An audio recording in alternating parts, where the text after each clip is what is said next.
दोस्तों, आज की इस वीडियो में हम लोग बात करेंगे एक बहुत ही महत्वपूर्ण जो व्याख्या है उसी के बारे में, जो कि MHD 4 का है।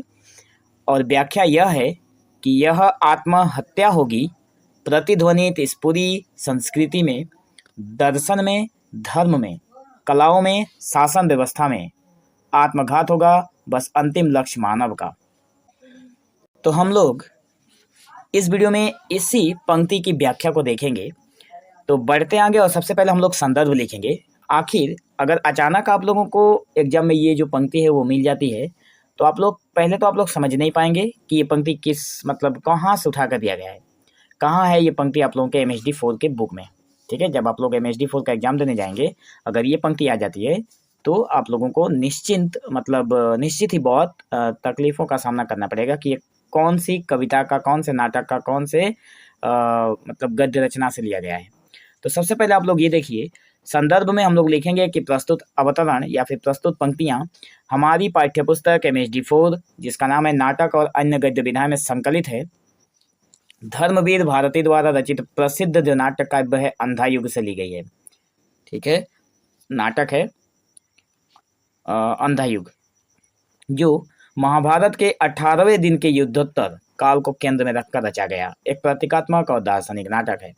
महाभारत का जो युद्ध हुआ था उसका हम सभी लोग या फिर आप लोग भी जानते हैं कि महाभारत का जो युद्ध हुआ था वो 18 दिन तक चला था, और 18 दिन के पश्चात जो घटना घटी थी उसको केंद्र में रखकर ये रचना लिखी गई है। जो नाटक है उसको लिखा गया है। यह पंक्तियां उस क्षण की है जब युद्ध के बाद विनाश और मूल्यहीनता की भयावह स्थिति पर विमर्श होता है। यह वक्तव्य एक चेतावनी है कि यदि मानव ने अपने विवेक और नैतिकता को खो दिया तो वह केवल व्यक्तिगत नहीं बल्कि सांस्कृतिक और सभ्यतागत आत्महत्या होगी। यहाँ पे साफ तौर पर बताया गया है कि महाभारत के जो दुर्योधन था, ठीक है, महाभारत में जो दुर्योधन था, दुर्योधन को यहाँ पे मतलब नाम नहीं लिया गया है, लेकिन उसकी जो बुद्धि थी, उसका जो विवेक था, वो उसने जो मतलब एक मानव या फिर मनुष्य के नाते जो नैतिकता होती है वो सब कुछ उसने खो दिया था। तो कहा गया है कि विवेक और नैतिकता को जब हम लोग खो देते हैं तो केवल व्यक्तिगत ही नहीं बल्कि पूरी सांस्कृतिक और एक सभ्यता को विनाशकारी अवस्था में पहुंचा सकते हैं।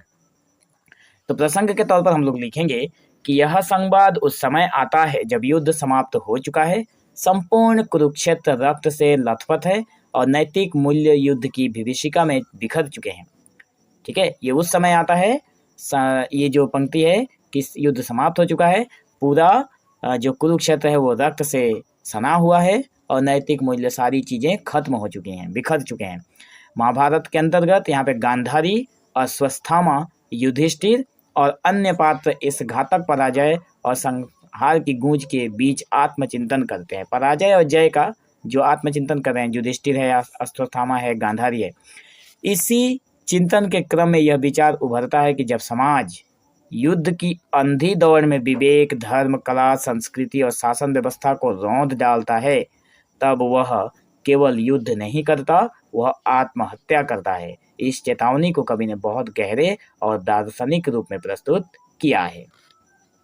तो यहाँ पर गांधारी है, अश्वत्थामा है, युधिष्ठिर है, सभी के सभी यहाँ पे मतलब दिखाया गया है कि जी मतलब जो इनके अंदर जो बातें चल रही है कि जब एक युद्ध होता है, जब हम लोग सब कुछ भुलाकर जब युद्ध के लिए दौड़ पड़ते हैं तो हम स्वयं आत्महत्या के लिए दौड़ते हैं। ठीक है, व्याख्या की जो पंक्तियां हैं उसको हम लोगों ने यहाँ पे पॉइंट वाइज डिवाइड किया है। अगर आप लोग एग्जाम में इस पॉइंट को लिखना चाहें तो लिख भी सकते हैं, अगर याद ना रहे तो आप लोग व्याख्या को एक साथ लिख सकते हैं। ठीक है, मैंने बस समझाने के लिए इन पंक्तियों का रखा है ताकि चीज़ें आसानी से समझ में आए और छोटी छोटी मतलब एक साथ सारी चीज़ें अगर किसी को दे दिया जाए तो बर्डन लगेगा, छोटा छोटा कर देने से सारी चीज़ें क्लियर हो जाती हैं।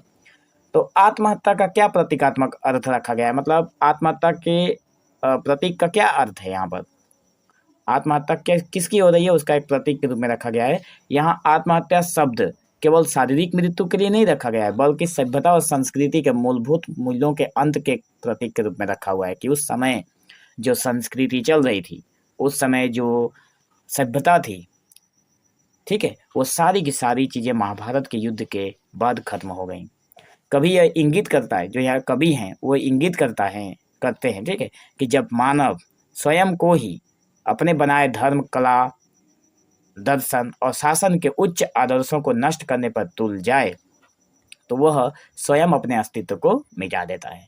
ठीक है, मतलब सब कुछ हम लोगों ने ही बनाया है, ठीक है, मानव ने ही सारी चीजें बनाई है। अगर मानव ही सारी चीजों को विनाश करने पर आ जाए तो वो नष्ट होना निश्चित है, ठीक है, निश्चित है। दूसरे नंबर पर है संस्कृति के स्तंभों पर प्रहार। देखिए, धर्मवीर भारती बताते हैं कि मानव केवल एक सामाजिक प्राणी नहीं है, वह संस्कृति, दर्शन, धर्म, कला और शासन के समन्वित संरचना का संवाहक है। मतलब इन सारी चीज़ों को मिलाकर मानव एक प्राणी के रूप में है। जब इन सभी स्तंभों को युद्ध, द्वेष, लालच और प्रतिशोध के कारण गिरा दिया जाता है तब समाज अपनी आत्मा खो बैठता है। यह पंक्तियां स्पष्ट करती हैं कि युद्ध केवल शरीरों को नहीं मारता, वह सभ्यता की आत्मा की हत्या करता है। यहाँ पर जो हमारी संस्कृति थी महाभारत के काल से पहले, जो दर्शन था, जो धर्म था, जो कला थी, जो शासन थी, इन सारी चीज़ों को खत्म कर दिया उस महाभारत के भयानक युद्ध ने। तो कहा गया कि ये पंक्ति स्पष्ट करती है कि युद्ध केवल हमारे शरीर को नहीं मारता है, शरीर सभ्यता को मारते जो युद्ध है वो सभ्यता को मारता है, आत्मा की हत्या होती है, शरीर की नहीं।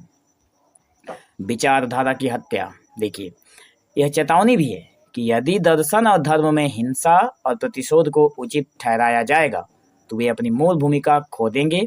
धर्म का कार्य आत्मा को शुद्ध करना है और दर्शन का कार्य मन को जागरूक करना है। देखिए, जो मन का दर्शन जो है उसका क्या कार्य है, उसका काम है मन को जगाना, ठीक है, और जो धर्म है उसका क्या काम है, आत्मा को शुद्ध करना, और कला का उद्देश्य है सौंदर्य और करुणा को जगाना। शासन व्यवस्था का लक्ष्य न्याय और संतुलन है। शासन व्यवस्था क्यों रखी गई है, ताकि सारी चीजें संतुलन में रहे, सृष्टि की संतुलन बनी रहे। यदि ये सभी युद्ध के औजार बन जाएं तो मानवता का अंतिम लक्ष्य शांति, प्रेम और आत्म विकास पूर्णतः नष्ट हो जाएगा। चौथा है अंतिम लक्ष्य मानव का।